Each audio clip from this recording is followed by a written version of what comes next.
All right, guys, we wanted to show you this In the Swim pool closing kit. This is our second year using this kit, and it's been phenomenal. Our water has been clear, no issues. So we're running the robot right now just to clear up any of the last organic debris on the bottom, leaves and stuff and dirt. And we're gonna start closing it down with the chlorine-free shock at first. So it's all gonna depend on the size of your pool. Ours is gonna require both bags.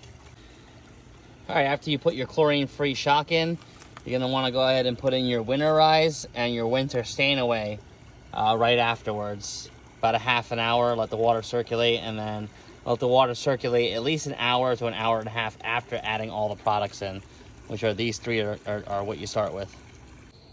All right, after adding everything, we got the net covering it to protect any organic material like leaves from getting back in it.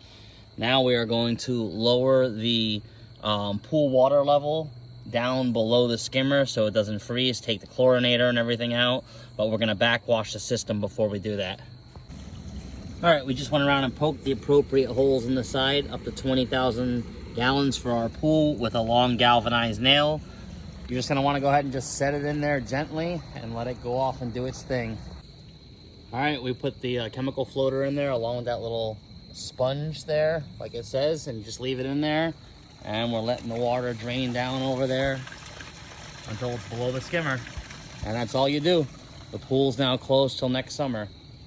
We've been using it 2 seasons, no issues.